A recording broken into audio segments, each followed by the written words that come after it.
Vamos ver.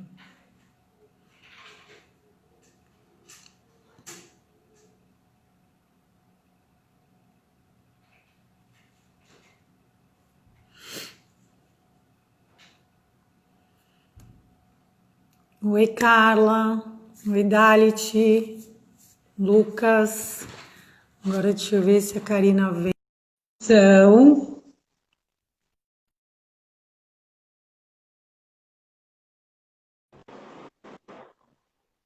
Opa. Ei, Flávia. Conexão dela. Flávia. Flávia. Flávia. Já virei. Que tá aparecendo alguma outra coisa? Ela tá travada. Tô ouvindo bem travado. Eu tô te ouvindo. Tô te vendo. alguém tá vendo a Karina aí? Você tá me vendo? Eu não tô. A Eu. Carla Karina tá falando que a conexão tá muito instável. O Denner também falou que tá travando. Vamos ver agora, se agora vai. Agora tô te vendo. Olá. Você tá Olá, me... boa tarde. Tô te Tudo vendo. bem? Tá me vendo Tudo e bem? você? Tô te vendo bem. Ah, Você eu tá me também. escutando? Tô escutando bem. E você? Ótimo. Agora tá tudo ótimo. Agora tá destravado. No início não consegui, travou de vez, eu tive que cair para a gente entrar de novo. Ah, mas o pessoal é fiel, tá todo mundo voltando. É, pois é, eu também acho que agora vai, Denner. E aí, Karina, tudo bem? Tudo. E você, Flávia, como é que está? Primeiramente, eu quero agradecer o convite. É um prazer estar aqui falando com você, com a sua audiência, com a minha audiência também, que eu estou vendo bastante gente conhecida, sobre um tema que me é muito caro. Então, eu quero te agradecer. Imagina, eu que agradeço você por ter aceito e disponibilizado o seu tempo para você estar aqui com a gente e para a gente debater realmente um assunto muito sério, muito importante, que talvez o judiciário ainda não deu a sua devida colaboração como deveria, né? Mas eu acho que as coisas estão Sim, mudando e essa pandemia veio também para justificar um pouco do que é o burnout, do que pode vir a se exato. tornar ainda no pós-pandemia, né? Que a gente sempre fala aqui do pós-pandemia. A gente fica muito preocupado com as relações de trabalho no pós-crise, né? Em relação a tudo, em relação à situação financeira, material e com certeza psicológica, física e mental dos empregados e dos empregadores que agora passam também por uma situação muito difícil, principalmente os pequenos empresários que vêm sofrendo aí a crise de uma forma bem brutal. Também gostaria de Exato. agradecer ao pessoal que está entrando, muitas amigas nossas, para quem não sabe, a Karina Uchoa, ela estudou comigo na faculdade, nós somos colegas de turma e estamos aqui, ela no Rio de Janeiro, eu aqui em Alphaville, Barueri, São Paulo. Na verdade, estou em Santana de Parnaíba, porque aqui é divisa, e como eu estou em casa, home office, então estou no interiorzinho aqui de São Paulo, mas o grande São Paulo, né? Então, Karina, eu queria que você desse aí uma palavrinha para o pessoal te conhecer, quem ainda não te conhece, fala um pouquinho de você enquanto o pessoal vai entrando, para a gente poder organizar aqui a Ok. situação. Vamos falando de você. Ok. Santista de nascimento e cidadã do mundo. É assim que eu sempre me identifico quando eu começo as palestras, porque eu já rodei por tantos lugares.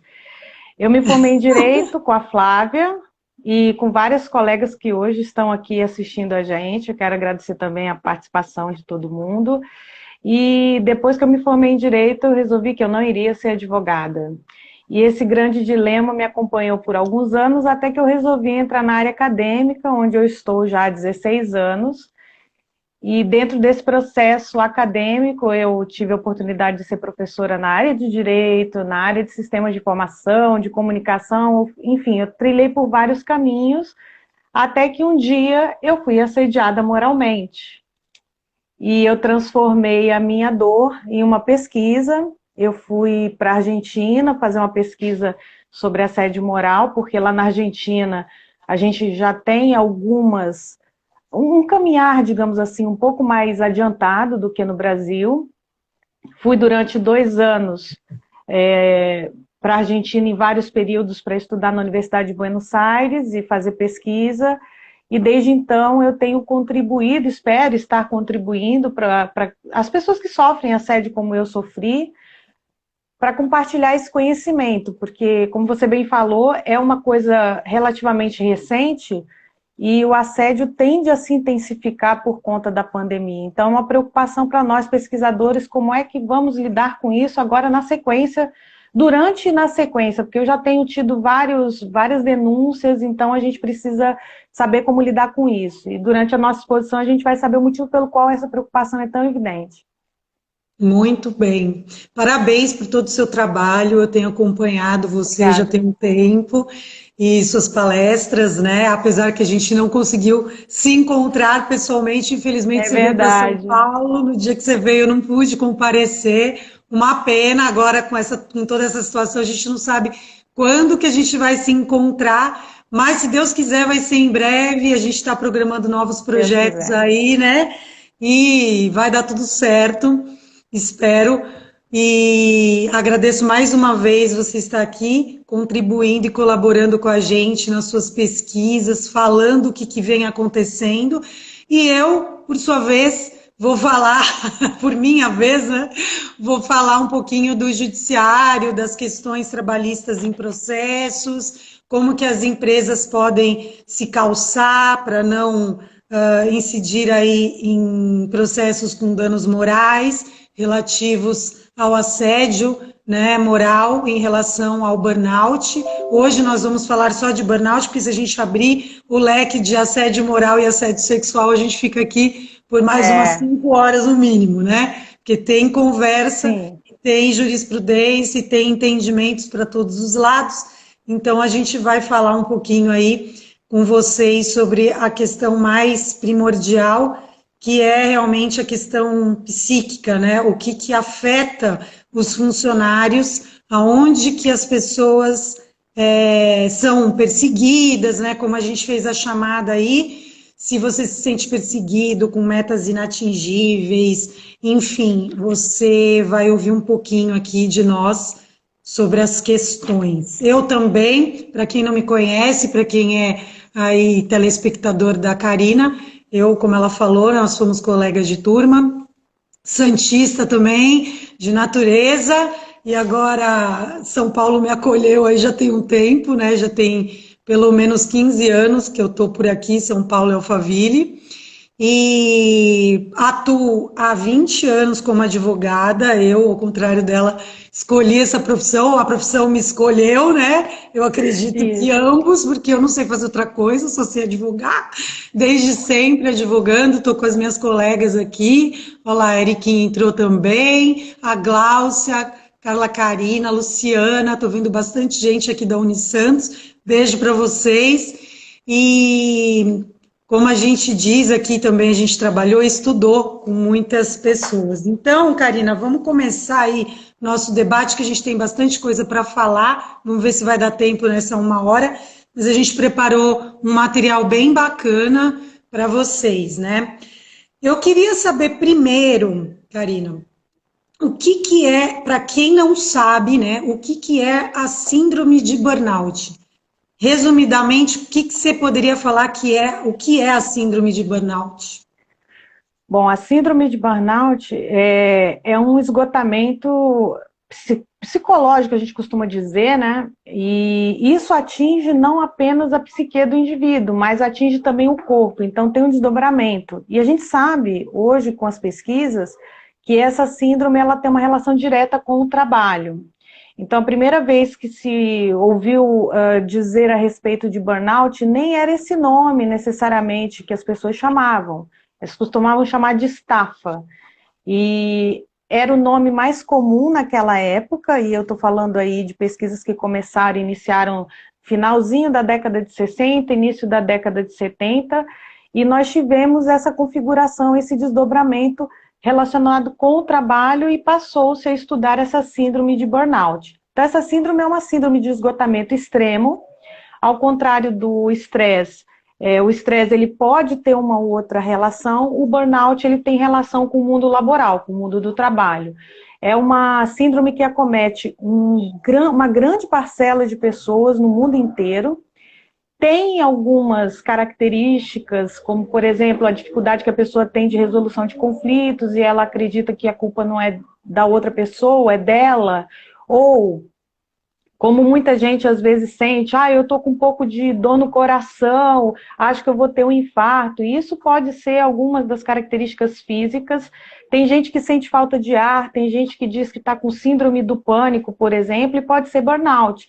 Então é muito importante que o trabalhador, que a pessoa que está sofrendo esse tipo de síndrome, procure um especialista. Então, vá buscar uma ajuda psicológica, vá buscar um acompanhamento para que possa efetivamente fazer a real identificação do problema e esse profissional depois direcionar essa pessoa, por exemplo, para fazer um check-up completo, porque o comprometimento físico, ele existe. É o grande diferencial da síndrome de burnout. Inclusive, só para fechar, porque a gente tem que ser bem breve, um dos símbolos do burnout é um fósforo queimando. Então, quando eu costumo falar sobre burnout nos meus cursos, nas minhas palestras, eu costumo lembrar sempre, o que você faz quando o fósforo está queimando? Ele vai chegando ao final, você fica segurando ou você solta o fósforo?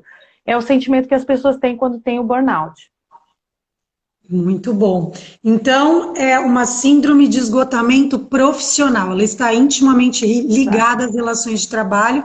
A gente sabe disso. Eu também sou advogada trabalhista nesses 20 anos. E muitas pessoas são afastadas, né? A gente vai ver agora também. Em relação ao afastamento, quando elas sentem esses sintomas que você falou, né?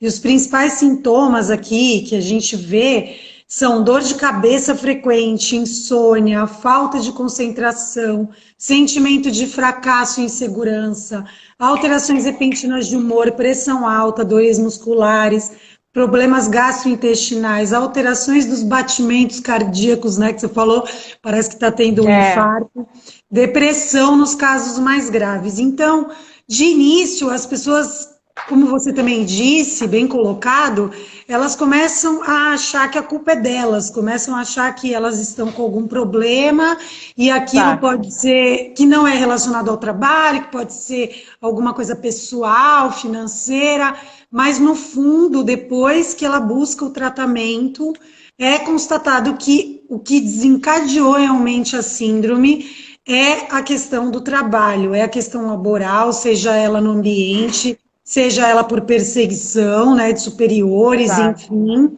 E aí eu queria que você falasse um pouquinho para a gente como é que as pessoas reagem a isso, né? O que você tem visto até nas suas pesquisas, até em relação ao assediado, vamos dizer assim, a nomenclatura que a gente pode utilizar, assediado e ao assediador, né? Falando um pouquinho aí de perseguição, de pessoas que se sentem ameaçadas e aí amedrontadas com essa situação. Fala um pouquinho para a gente. Normalmente as pessoas se sentem muito solitárias, né? A gente vai falar ainda um pouquinho sobre a questão do assédio, mas eu costumo dizer que essas doenças e até mesmo essas situações laborais que têm a ver com a psique trazem para a gente algumas configurações, algumas trajetórias muito solitárias. Então, a pessoa, em muitas ocasiões, eu tenho vários relatos, elas chegam ao extremo, em síndrome de burnout ou em situações de assédio, e falam, eu vou tirar minha vida, eu prefiro morrer do que voltar para o meu trabalho. Eu, inclusive, costumo dizer, e quem está me ouvindo e já teve a oportunidade de me ver fazendo alguma palestra ou assistir algum curso meu, vai lembrar. Eu costumo dizer sempre que domingo é o pior dia da semana para quem sofre com questões no trabalho. Várias pesquisas, inclusive, citam a chamada síndrome do Fantástico aqui no Brasil, que é a musiquinha do Fantástico tocar e a pessoa entrar em pânico porque no dia seguinte tem que voltar para o trabalho. Ou seja, o trabalho, nesses casos específicos, A palavra trabalho, ela volta lá no seu início, aonde era castigo. Então, o trabalho não pode ser um lugar onde você se sinta tão mal a ponto de não querer voltar. O trabalho tem que ser um lugar onde você queira voltar, que você se sinta produtivo, que você encontre ali uma expectativa em relação àquilo que você investe, que é o seu tempo. E por mais que você receba dinheiro por aquilo ali, o nosso tempo, ele é um bem extremamente valioso. A gente está vendo isso agora, nesse momento, né? Então, eu costumo dizer sempre, o assediado, ele se sente sozinho nessa trajetória, e o assediador, em muitas situações, quando a gente está falando do assédio, né? Porque a síndrome de burnout, ela tem uma outra configuração, o assediador, ele, em muitos momentos, ele nem acredita que ele é assediador. Ele acha que é aquilo ali. Eu já ouvi relatos, por exemplo, de pessoas que foram recebidas em empresas, eu trabalho tanto na gestão pública quanto na iniciativa privada, fazendo treinamento, das pessoas falarem assim, olha, eu fui recebido na empresa ou na instituição pública com a seguinte frase, olha, não se preocupe, aqui o sistema é bruto, mas você vai aguentar, e usando termos como termos de filme, como tropa de elite, bota saco na cabeça e coisa do gênero. Então, o ambiente de trabalho se torna algo insustentável, né? É muito triste isso. Eu fico muito triste, particularmente falando. Pois é, você tocou num ponto bem interessante, né? Você sabe que eu já vi, inclusive, quando a pessoa está contratando, a empresa está contratando, ela já coloca ali no tópico da chamada pessoas que trabalhem com metas, que saibam trabalhar sobre pressão, né? Então, assim, você já sabe que você vai entrar e vai ter um desgaste emocional muito grande, porque trabalhar com metas excessivas, trabalhar sob pressão, poxa, já na entrevista de emprego, né, é um pouco preocupante. Já se vê aí que a empresa está fora de um compliance, né? Compliance é uma outra Exatamente. questão. A gente fala depois também outro dia sobre o compliance, porque tudo isso está interligado, né? A gente sabe que está interligado, e isso é uma maneira de prevenção justamente de doenças, né? E dessas questões que envolvem empregado e empregador excessivamente. Então, olha só, tem uma pergunta aqui que o pessoal está fazendo, que já me fizeram antes e agora eu repasso para você, é a questão agora, assim, por exemplo, do home office, né? Todos nós estamos em home office e tem pessoas que não se adaptam ao home office, não estão se adaptando ao home office. E aí, nesse caso, o que você acha que pode acontecer? A gente pode ter um problema futuro, né? Com esses funcionários em home office que não estão se adaptando e nesse momento realmente não tem o que fazer, mas é uma preocupação que o empregador tem que ter, porque afinal de contas ela está manifestando isso, né? Vamos supor que ela já esteja manifestando, olha, eu não estou me adaptando, não estou conseguindo, não tenho um ambiente saudável em casa para trabalhar, não tenho um canto meu, não tenho um escritório e tal. Como que você vê isso, Karina? O que você acha dessa situação do home office? Primeiro que a palavra futuro, depois dessa pandemia, mudou até de sentido, né? O futuro agora é hoje, né? Então a gente tem que se prevenir, assim, ao máximo possível. Em casos como esse, principalmente se a pessoa está manifestando, neste momento, o mais importante é uma gestão que eu costumo dizer que é uma gestão humanizada. Quando a gente fala de setor público, a gente fala de governança humanizada. O que é isso? É uma coisa nova? Não, é uma coisa que já deveria ter sido, digamos assim, colocada dentro desse processo de forma muito intensa. Porque quando você trabalha numa situação diferenciada como o que a gente está vivendo agora, qualquer coisa pode acontecer. Então, sem dúvida nenhuma que todas as pessoas que estão hoje cientes da real situação e da gravidade da situação que nós estamos vivendo, elas vão voltar para os seus postos de trabalho, aqueles que conseguirem manter os seus empregos, que é uma outra questão, vão voltar para os seus postos de trabalho, para suas posições de maneira assim, sabe, impactada. Não tem como a pessoa dizer, não para mim está tudo tranquilo. Não está tranquilo. E, lógico, muita gente vai começar a ter a real dessa situação em relação às suas questões, digamos assim, de saúde, principalmente de saúde mental, agora. porque vão se ver num ambiente diferente, por incrível que pareça, dentro da sua casa, trabalhando, o que para muita gente é novidade. E a gente sabe, as pesquisas já apontam, que pelo menos de 30% a 40% das empresas não vão mais voltar no formato antigo. Então, é bem provável que essas pessoas tenham que realmente executar suas tarefas nesse novo formato, nesse formato que foi, para muitos, imposto, porque é uma questão de saúde pública. Então, você não tem que olhar só o seu lado, você tem que olhar o lado do seu colega, da pessoa com quem você trabalha, ou você divide condução para chegar no trabalho. Então, é uma questão muito crítica. Como que a empresa pode prevenir esse tipo de situação? Como você bem falou, se o empregado já identificou que não está se sentindo bem ou que tem uma situação diferenciada em relação à sua saúde, obviamente que o empregador ele já tem que buscar fazer com que haja uma orientação para que esse empregado, na medida do possível, porque a gente sabe que até mesmo o acesso a um médico, a um hospital, num momento como esse, está extremamente limitado, fazer na medida do possível o encaminhamento desse funcionário, orientá-lo, isso aí é uma coisa que é super importante. E de preferência, aí eu já vou falando não pensando apenas na questão psíquica, mas na questão legal do processo, você tem que registrar isso, que essa orientação foi feita, você mandou um e-mail, que o empregado teve ciência dessa orientação para que você também se resguarde. Porque a gente sabe que existem situações e situações. De repente o empregado vai chegar lá na frente, vai reivindicar alguma coisa juridicamente, e ele vai falar, não, mas ninguém me orientou em relação a nada. E você tem como comprovar isso. Então essa é uma questão. E o empregado que identificar que tem uma situação diferenciada, seja por conta de uma síndrome de burnout, ou por uma ergonomia, que de repente a cadeira não está legal, a mesa não está legal, e vai gerar outro tipo de situação que não é o nosso tema de hoje, obviamente que ele também tem que fazer com que o empregador saiba disso.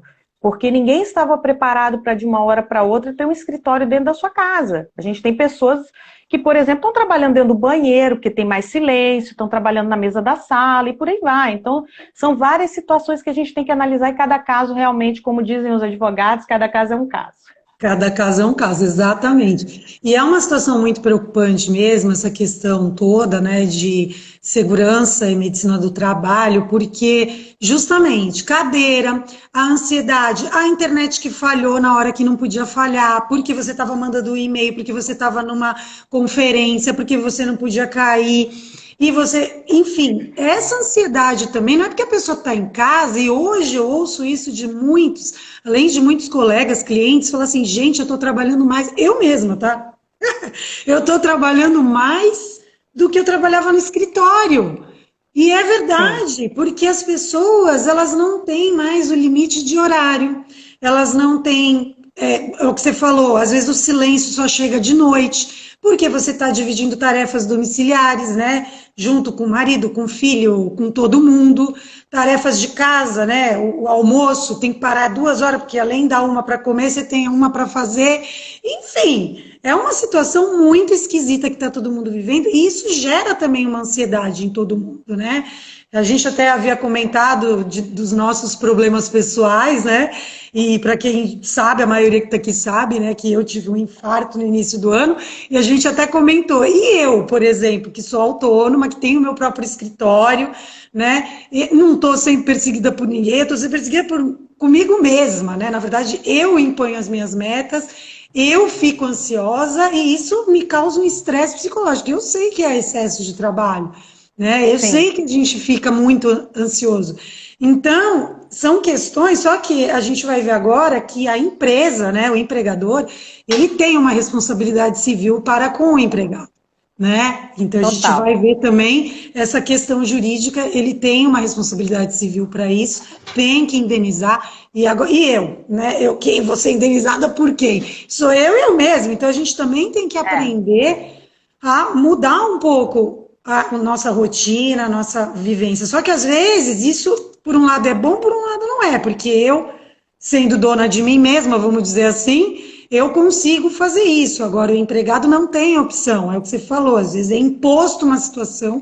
Nesse caso que nós Sim. estamos vivendo, é uma força maior, está todo mundo vivendo a mesma situação, né? Mas às vezes também está sendo vivenciado de uma forma ou errônea, ou que a empresa também não está suportando. Por exemplo, além do home office, a gente tem redução de salário, né, de jornada de trabalho para aqueles que, mesmo em home office ou fora do home office, estão sofrendo com isso, pessoas que estão tendo suspensos os seus contratos de trabalho para não serem demitidos, é a última Exato. alternativa do empregador, é a demissão, né?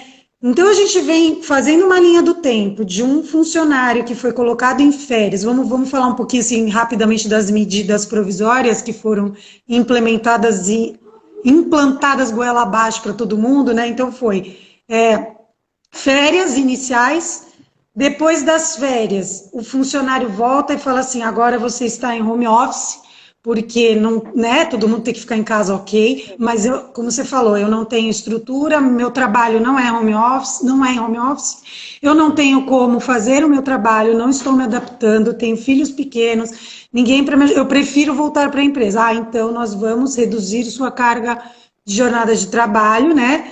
Então a pessoa já vem reduzindo, aí ela vai começando a ficar com aquela angústia. Poxa, fui colocada em férias, home office, agora reduziram. Próximo passo, suspensão do contrato de trabalho. Ela fala, agora eu vou ser demitida. Próximo passo é a demissão. Exato. E aí começa a gerar aquela ansiedade. E agora o que eu vou fazer? Eu vou ser demitido, eu não vou me recolocar, porque ninguém está contratando nessa pandemia. E se não voltar, isso vai levar um ano. Pronto, eu já estou doente. Só de falar tudo isso, já fiquei de novo. Já estou sentindo aqui a palpitação, Karine. Fala pra gente aí, o que você acha que vai acontecer, o que está acontecendo com tudo isso?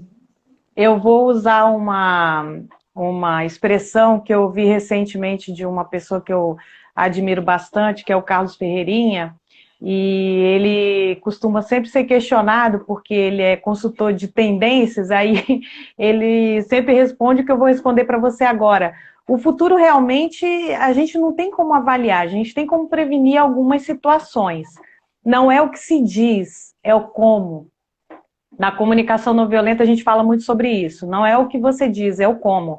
Que as pessoas vão ter um impacto econômico, já sabemos. Que as pessoas vão ter que, eu costumo dizer assim, reconfigurar esse novo modelo de trabalho, já estamos fazendo isso. Que as pessoas vão precisar saber que cortes serão feitos, as pessoas já têm essa noção. Quem vai ser cortado, a gente não sabe. Porque hoje as demissões elas estão versando de grandes salários a pequenos salários. A gente não está vendo definitivamente uma empresa que está falando, não, vamos cortar só os grandes salários. Nós tivemos um caso recentemente na mídia de uma pessoa que foi demitida, uma pessoa da TV, e que a justificativa que saiu na mídia, que eu particularmente achei extremamente deselegante, mas enfim, a gente não sabe o que ocorreu efetivamente, se foi isso ou não, é que a pessoa foi desligada porque o salário iria equivaler a 10 pessoas que estavam naquela empresa. É uma boa justificativa? Não é uma boa justificativa. E a pessoa que ficou sabendo que a outra foi demitida e ela foi preservada? Para quem tem caráter, quem tem consciência, quem tem assim os seus valores, também não vai ficar bem sabendo disso. Empresas que vão ter redução de jornada de trabalho e salário, por exemplo, que agora houve essa flexibilização. As pessoas não estavam programadas para esse tipo de vida, mas vão ter que obrigatoriamente se programar. E será que elas vão voltar para o trabalho? Então são todas essas dúvidas que a gente não tem respostas num momento como esse, e eu acredito que nem os empregadores têm respostas, que vão gerando cada vez mais situações extremamente angustiantes para quem está trabalhando e para quem está empregando. Porque as ações trabalhistas agora vão dar um boom na sequência. A gente sabe disso. E Já estão dando. Já temos mais de 20 mil ações colocadas dentro dessa situação do coronavírus. Exato. Para quem falava até um pouco mais de um ano, vamos colocar, que a Justiça do Trabalho, que não ia sobreviver, que não ia acontecer mais, e muitos advogados trabalhistas em dúvida, que ia acabar, exatamente. De repente veio a pandemia e tudo mudou. Então, assim, a gente sabe que as situações são situações graves. Síndrome de burnout é uma situação ocupacional, existem várias. A gente já tem estudos que comprovam que doenças do coração, por exemplo, acidentes vasculares cerebrais ou câncer, até mesmo câncer, podem ser relacionados ao trabalho, porque 70% do nosso tempo é dedicado ao trabalho. 70% do nosso tempo. Aí você vai falar assim, poxa, tudo isso? É, tudo isso, porque não são apenas as horas que a gente fica lá. Mas tem gente que nem dorme por causa do trabalho. Sim. Então, esse número eu arriscaria até um número maior. A gente tem um número excessivo de dedicação ao trabalho. Então, neste momento, para todo mundo que me pergunta, eu costumo dizer sempre que a gente está no momento de busca de equilíbrio. Em que sentido? Aprender a viver com menos, saber que precisamos trabalhar em qualidade, não necessariamente em quantidade, e a pandemia está nos mostrando que o físico, em alguns momentos, é desnecessário. E isso era uma coisa que a gente não tinha possibilidade de pensar que seria efetivo, tão breve, mas aconteceu, e de forma muito rápida. Então, ao invés de nós termos, por exemplo, 20 anos pela frente para mudar para tudo digital, a gente teve que fazer isso em 20 dias. Verdade. E isso é muito impactante. A própria justiça, por exemplo, quem imaginava na nossa época, não vamos falar o tempo, porque senão as pessoas não vão acreditar que nós somos jovens, mas vamos pensar que na nossa época de faculdade não se falava sequer em internet, que dirá que um dia teria uma audiência à distância e que isso teria validade jurídica. E que isso seria seguro juridicamente. Então, da mesma forma que nós não imaginávamos esse cenário, as doenças laborais, a partir de então, elas tendem a ficar cada vez mais intensas. Exemplo, excesso de informação. Tem uma série de pessoas que estão ficando extremamente adoentadas com todos os sintomas de coronavírus e sequer saíram de casa e tiveram contato com ninguém. Porque elas estão intoxicadas de informação. Como é que você vai lidar com essas informações quando esse funcionário, por exemplo, tiver a oportunidade de voltar? Quando você ouviria de um funcionário que ele está com saudade do seu chefe? Eu já ouvi isso. Tem gente que já falou comigo, nossa, eu tô com saudade do meu chefe. E a palavra chefe, para a gente que trabalha com pessoas, né, com qualidade de vida no trabalho, que essa é a minha especialidade hoje, é o que eu gosto realmente de fazer. Para pessoas que trabalham nessa área, chefe é aquele cara que você não quer ver pintado, que dirá ao vivo. Você falar do seu líder é uma coisa inspiracional, agora você falar do seu chefe é uma coisa que você não quer. Então, quando a gente trabalha com síndromes ocupacionais, síndromes laborais, a prevenção é o melhor remédio, não tem jeito. Então, a gestão humanizada, ela faz toda a diferença. E vou te dizer uma última coisa. Missão, visão e valores, que sempre foram plaquinhas na porta de muitas empresas, tiveram que de uma hora para outra sair do virtual e vir para o real. E agora a gente está vendo que nem todas as empresas levavam isso tão a sério. É verdade, com certeza, exatamente. Tem umas perguntas aqui, Karina, eu vou já começar a falar também um pouquinho da parte jurídica, né? Eu vi aí o doutor Denner falou lá no comecinho, vou até voltar um pouquinho aqui os comentários, ele falou como é que as empresas podem se prevenir e se realmente existe alguma estabilidade. Vamos lá. Falando do burnout, que é o nosso tema aqui de hoje, o que acontece? Como ele é uma síndrome agora reconhecida como doença ocupacional, no ano passado a OMS, a Organização Mundial de Saúde, reconheceu o burnout como uma doença ocupacional. Mas isso não é automático. Quando a gente fala assim, reconheceu como doença ocupacional, as pessoas entendem assim, eu estou com burnout, estou com estabilidade. Não é isso. Primeiro que para reconhecer o burnout, você precisa ter laudos e a perícia médica constatada que você está com burnout. Porque a primeira coisa que a empresa faz é afastar o funcionário, ele começa a vir com atestados, não é frescura, não é mimimi, como todo mundo fala. Funcionário, quando começa a apresentar atestado psíquico, ele está realmente totalmente conturbado. E aí, o que acontece? Ele se afasta um pouco, ele volta, no fundo, ele tem essa insegurança, não posso me afastar, porque eu estou com muita coisa, porque se eu me afastar, vai entrar outro no meu lugar, e aquilo vai indo naquele fluxo, né, naquela roda gigante, e uma bola de neve vai se formando. Mas a hora que ele precisa se afastar, é porque o médico já constatou que ele realmente está esgotado, é um esgotamento profissional. Então, ele se afasta e tudo mais. Só que no primeiro momento, a princípio, sempre é um afastamento por auxílio-doença. Para você virar isso como doença ocupacional, ele precisa ser diagnosticado como doença ocupacional, como doença do trabalho, e virar para o código aí previdenciário 91, que é o afastamento por auxílio acidentário, ou doença ou acidente de trabalho. Então, nesse caso, vai ser a doença ocupacional, que é equiparado ao acidente de trabalho. E aí sim, ele sendo diagnosticado como acidente de trabalho, doença do trabalho, ele, depois da alta médica, ele vai ter aí 12 meses pela legislação previdenciária de estabilidade no emprego. E aí o que acontece quando as pessoas elas são afastadas? Elas podem ficar afastadas por anos, pessoal, por anos. E às vezes a empresa fala assim, caramba, aquela pessoa tá lá, eu tô pagando fundo de garantia e tudo mais, porque é obrigatório a pagar fundo de garantia nos casos de acidente de trabalho e tudo mais, e a pessoa afastada, porque a pessoa não consegue se recuperar. Quem já teve um pouquinho, uma síndrome do pânico, quem já teve alguma coisa parecida, uma depressão, sabe que pode ter uma recaída a qualquer momento. Então, para ela se recuperar e ela poder ter uma alta para retornar ao trabalho, isso é muito complicado.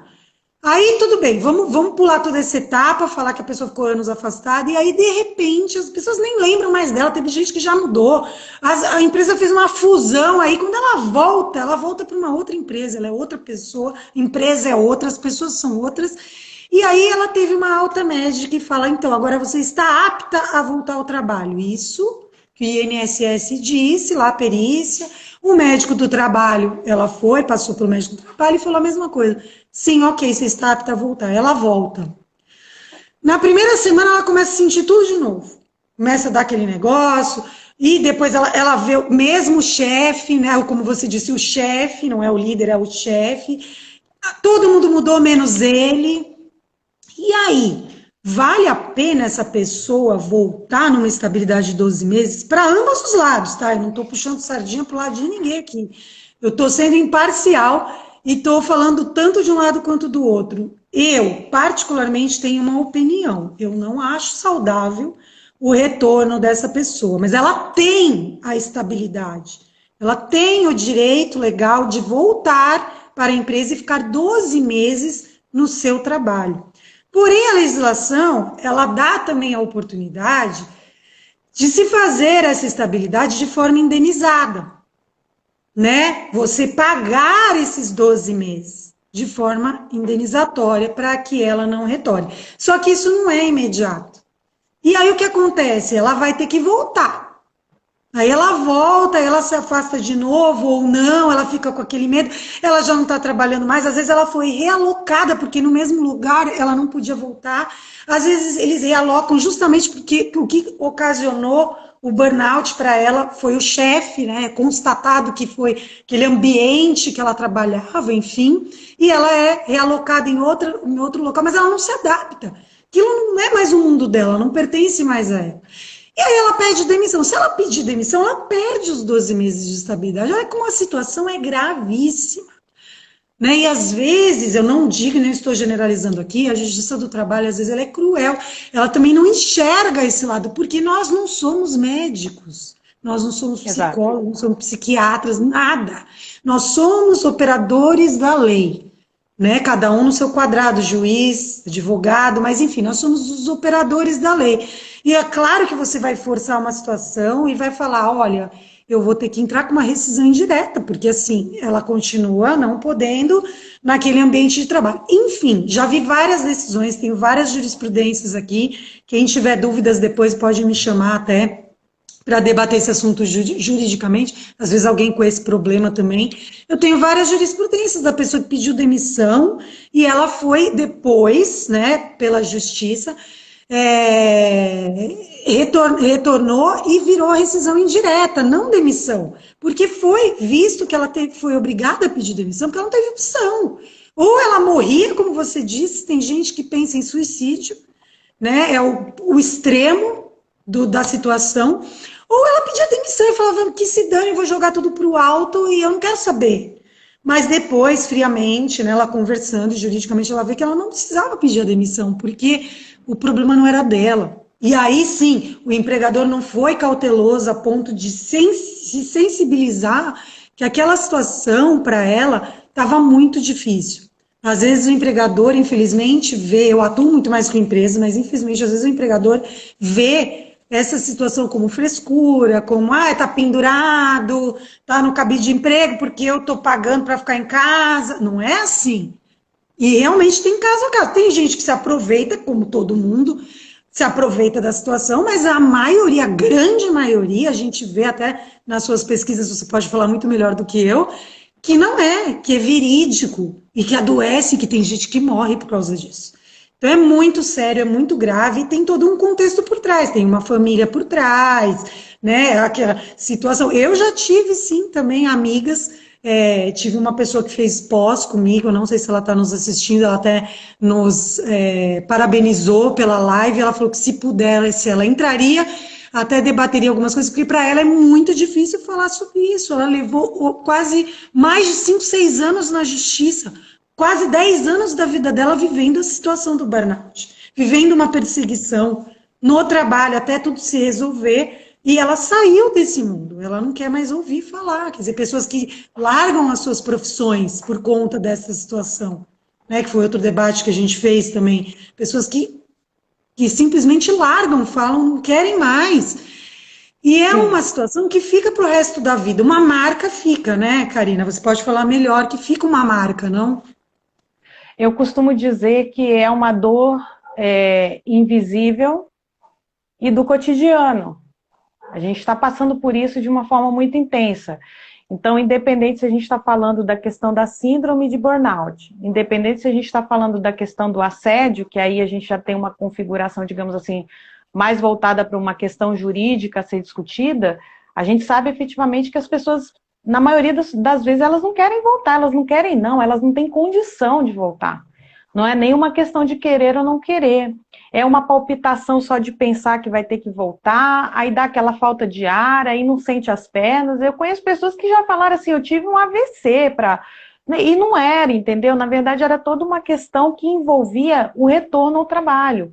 Essa questão que você colocou muito bem da estabilidade, nem sempre, como eu volto a dizer, dinheiro é super importante, a gente sabe que existe uma série de aplicações, mas para muita gente, e principalmente para quem é vitimizado, para quem é vítima dessa situação e para quem se coloca num papel onde existe, digamos assim, uma diferença de tratamento, porque o empregado sempre vai estar numa relação de hipossuficiência em relação ao empregador. A gente sabe o quanto é difícil. Você falou essa questão da sensibilidade. A gente tem visto uma mudança significativa em matéria de empresas, ou seja, as empresas elas estão passando a ter uma visão mais humanizada, ainda poucas, obviamente, mas a gente começa a perceber uma mudança, o que é muito bom, porque do mesmo, para muitos empresários, vamos colocar dessa forma, o empregado ele pode ser substituído. Para o empregado não é necessariamente da mesma forma, a empresa é o único lugar que ele tem naquele momento. Mas com o número de pessoas cada vez mais se aperfeiçoando e os seus currículos ficando cada vez, digamos assim, mais interessantes para o mercado, as empresas começaram a ter que repensar essas práticas. E são práticas cruéis, assim, a gente tem relatos de pessoas que trancam funcionários no banheiro, bota no tal do cantinho do pensamento. Eu achei que isso era uma coisa de criança, entendeu? E de repente você escuta isso dentro do mundo corporativo e dentro de instituições públicas. Eu escutei um relato desse também na área pública. Eu fui colocado no cantinho do pensamento. Aí você tem uma situação diferenciada. Na iniciativa privada, você tem, como você bem colocou, a possibilidade do afastamento, a possibilidade de digamos assim, de um desligamento indenizado, e fica a critério da situação em si para ser analisada a possibilidade ou não.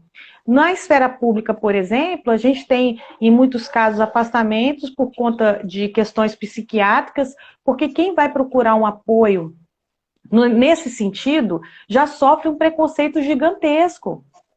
para voltar, por exemplo, para o trabalho e a pessoa falar assim, fulano está voltando para o trabalho, é aquele que eu te contei, que estava afastado porque estava com problemas psiquiátricos, quer dizer, você já fica marcado por conta disso, isso é muito grave.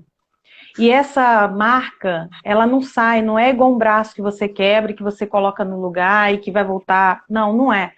A questão mental, a marca mental, é muito mais difícil. Quem sabe até se pode ou não ser recuperada, porque você pontua a questão do laudo, por exemplo, a pessoa ter o diagnóstico, não significa necessariamente que ela vai ser reconhecida pelos órgãos legais para que você tenha um afastamento de forma mais segura financeiramente. Tem muita gente que desiste, tem pessoas que abandonam os empregos, isso é sério, isso é muito grave. Eu, quando decidi começar a fazer as minhas pesquisas, como eu falei anteriormente, eu fui vítima de assédio moral. Eu tive uma série de situações decorrentes disso, e a primeira vez que eu tive que ir à empresa onde eu fui assediada para poder assinar um documento, porque eu fui afastada, eu quase desmaiei, eu não conseguia sair do carro. A minha família foi muito importante num momento como esse. Minha mãe até está me assistindo, um beijo, mãe. Foi muito importante, meu marido, a minha sogra, o meu irmão, as pessoas que estavam próximas a mim, os meus amigos, porque é muito difícil você voltar. E eu não voltei. Eu não voltei. Infelizmente, eu via pessoas sofrendo a mesma coisa que eu, mas que não tiveram a possibilidade, aqui a gente não está falando de questão de coragem ou não, é de cada um sabe onde é a sua dor. E aí, quando você me faz essa pergunta, a pessoa volta, não volta, isso vai depender da necessidade da pessoa. Tem gente que trabalha por dinheiro, tem gente que trabalha por propósito, tem gente que trabalha por propósito e ganha dinheiro. Então, vai depender muito, a pessoa tem que ter um processo de autoconfiança muito intenso para poder se configurar e falar assim, opa, eu tenho essa questão, eu vou sair daqui, eu vou conseguir um outro lugar, eu vou trabalhar por conta própria. Então, quando você sofre esse tipo de situação, é muito mais complicado você ter um posicionamento como esse, de autoafirmação. Você tem que ter um autoconhecimento para saber até onde você pode ir, e principalmente de autoafirmação, de dizer, não, eu vou fazer isso sim. Mas é uma decisão muito difícil. Não existe, eu particularmente, divido a opinião contigo. Entendeu? Até porque eu já passei por isso e eu costumo dizer sempre, não há dinheiro no mundo que pague o sofrimento da alma de quem sofre por aquilo que acredita defender de maneira honesta. Então, em muitas situações, até teve uma pergunta aqui antes de você desligar, desativar os comentários, mas eu já vi, é do compliance. Uma pessoa perguntou a respeito do compliance se pode ser uma medida efetiva para a empresa descobrir essas ocorrências. Eu sou especialista também na área de compliance, só que eu penso que o compliance ele tem que ter um viés comportamental muito efetivo, e o compliance sim é uma medida efetiva para a empresa descobrir, mas para isso as empresas precisam acreditar que compliance não pode ficar só no papel. O compliance ele tem que existir na realidade. O compliance, eu costumo dizer sempre, ano passado eu tive a oportunidade de falar isso num congresso em Curitiba, do Grupo Marista, onde foi justamente questionado isso. O compliance tem condição, por exemplo, de prevenir situações de assédio moral? Ou situações onde a pessoa tem uma doença? Sim, mas para isso a empresa precisa tirar o compliance do papel. Não tem que fazer compliance só para dizer que tem. Até porque equipes de compliance são caras. O profissional de compliance é um profissional caro e ele precisa ter um conhecimento interdisciplinar, ele precisa conhecer várias matérias para poder fazer um programa de compliance que atinge efetivamente um resultado onde as pessoas que estão envolvidas naquela empresa queiram voltar para trabalhar. E eu não estou falando aqui que o profissional de compliance é responsável por tudo que acontece na empresa, mas o papel dele é fundamental para que ele possa contribuir com o seu conhecimento, montar um programa de compliance que contemple prevenção a assédio moral, prevenção a assédio sexual, identificação de doenças ocupacionais e a orientação quando acontece esse tipo de coisa dentro da empresa. Ele faz com que a empresa tenha, de certa maneira, um resguardo, uma forma, um respaldo, diria até, jurídico, não tem um impacto econômico, mas principalmente vejo o empregado como um ser humano. Sim. Nós não somos máquinas, entendeu? Então, assim, eu costumo dizer sempre isso e reforço em todos os lugares que eu vou. Compliance veio para ajudar e muito, mas precisa sair do papel. Não pode ser aquela coisa, eu tenho um programa de compliance maravilhoso, foi fulano de tal que é conceituado, não adianta só isso. Ela precisa ter um bom alinhamento com quem está acima da alta direção, ela precisa fazer um programa que seja de proximidade das pessoas que estão na base, a gente costuma sempre falar isso, chão de fábrica é chão de fábrica, e tem muita gente que precisa estar abraçada, e não é só vestir a camisa da empresa, é suar a camisa da empresa, mas ele precisa também ter uma contrapartida para fazer isso, porque senão você cai numa situação, como a gente bem pontuou em alguns momentos aqui, do assédio, aonde a pessoa tem um programa de compliance maravilhoso e é campeã em ações de situações que desdobram no assédio moral, e aí você já não tem o assédio moral regulamentado, já é uma outra questão, mas enfim, a gente vai falar um pouco sobre isso. Sim, não, perfeito. E assim, né, a questão do programa de compliance, como você estava falando, nós temos várias áreas. Então, tem o canal de denúncia, que é muito importante, só que tem gente que tem medo de denunciar. Mas por quê? Porque você fala assim, olha, você tem o canal de denúncia, mas você não explica para o funcionário como é que ele pode denunciar, que vai ser anônimo, que ele não vai sofrer a retaliação da denúncia, entendeu? Porque se ele achar que alguém vai descobrir, ele não vai denunciar, ele vai continuar sendo assediado, ele vai continuar sofrendo e caímos na síndrome de burnout, porque uma hora vai estourar, ninguém aguenta, uma hora estoura. Pode levar anos, mas vai estourar. E aí cai por terra todo o programa de compra, mas nós tínhamos, ninguém falou nada. Ah, mas a culpa é dele que não denunciou. Aí a culpa é da vítima. Porque é que nem aquela velha história, né? Do estupro, a pessoa, mas ela nunca falou nada, 20 anos se passaram, mas você sabe o medo que ela tinha? Você sabe o porquê que ela não denunciou? É a mesma situação, é bem próxima às situações, lógico, diferenciadas, mas são bem próximas, é por analogia que a gente faz, olha só, se eu denunciar, eu vou ser mandada embora, eu vou sofrer retaliação, é o que você falou, aí se a pessoa se afasta, quando ela volta, ela tá vendo? Aquela que ficou pendurado, ou aquele que ficou pendurado, não sei o que lá, e agora vai voltar por cima, porque tem estabilidade, porque não é isso. E outra, o programa de compliance, ele tem que ser revisto, pelo menos anualmente, né? Ele não pode ficar simplesmente paralisado. Nós implementamos um programa de compliance e lá ficou, como você disse, no papel. Nós demos um treinamento, foi lindo, maravilhoso, e acabou. Aí chega na justiça, vai lá a empresa e apresenta, olha, eu tenho programa de compliance, a culpa é dele que não denunciou, que não falou, que não sei... Gente, não é assim, não é porque você tem um programa que você está resguardado. Tem que efetivar, tem que botar em prática, tem que ser revisto o programa. Sempre, porque a legislação, pensa agora, legislação trabalhista mudou de 2017 para cá drasticamente com a reforma trabalhista. Agora está mudando novamente com a situação da pandemia, cheio de medidas provisórias que tem que virar lei para poder se efetivar aí no tempo e no espaço, porque isso vai passar, só que as coisas vão ficar, as consequências, o que ficou, o que você fez, se você demitiu, se você suspendeu, se você paralisou, o que você fez com o funcionário, isso vai ficar. Trabalho remoto, que é uma legislação exatamente, que já existe, mas que não foi adequada a essa realidade que a gente está vivendo. São uma série de situações, assim. Uma série de situações. E agora a questão do assédio, né? O pessoal fala, tá, mas o que isso acarreta para a empresa no fim da história? Eu vou até falar, você fala depois um pouquinho sobre o assediado e o assediador, mas assim, a consequência jurídica é a empresa pagar danos morais pelo assédio. O assédio, a gente tem vários tipos de assédio, mas a gente está falando aqui do burnout, então é uma situação prolongada no tempo e no espaço, né? Tem pessoas que conseguem ganhar, porque a pessoa não volta para o trabalho, ela ganha uma pensão mensal, até que aquela situação se restabeleça, quer dizer, pessoas que não conseguem voltar, elas vão ter, mas uma hora ela vai ter alta.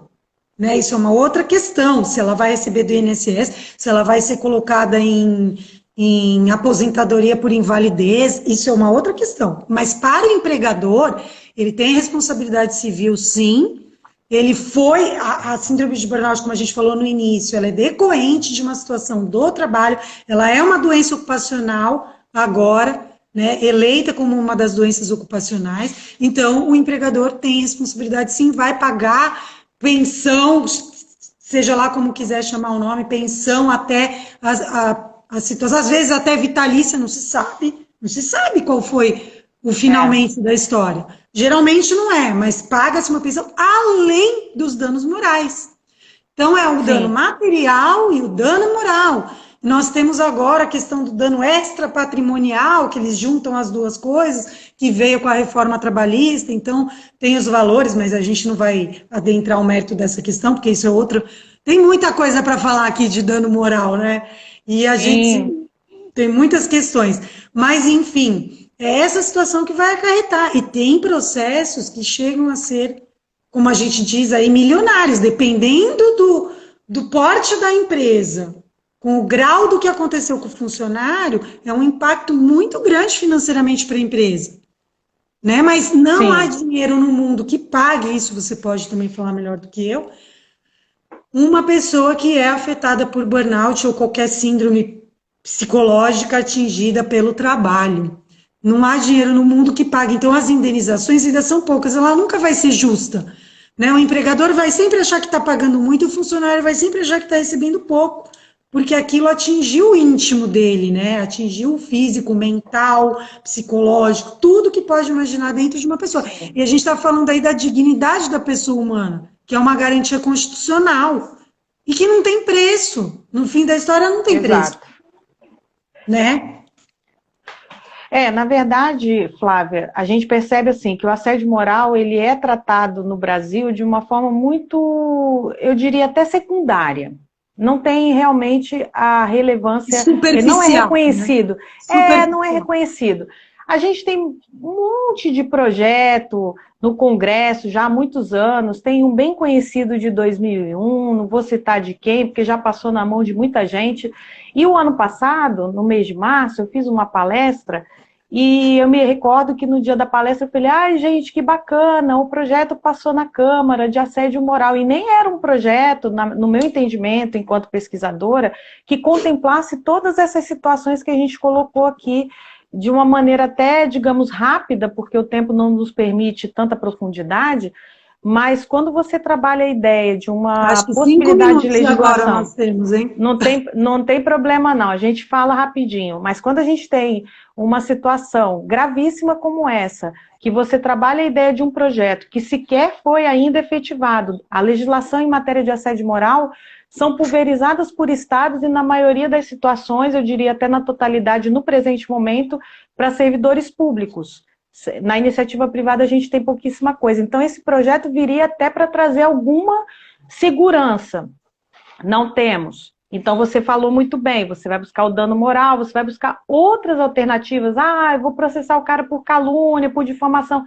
Mas ainda não é uma legislação consistente, nós não temos isso. E aí o assédio moral continua sendo um objeto de pesquisa, vários lugares do mundo já têm suas legislações, a própria Argentina muito efetivada, e eu não posso deixar de falar isso num momento como esse. A gente tem a Convenção 190 da Organização Internacional do Trabalho, que recentemente foi discutida, e a Argentina, a Finlândia, a Espanha, o Uruguai, eles concordaram, foi publicado agora, em 2020, eles concordaram em ratificar.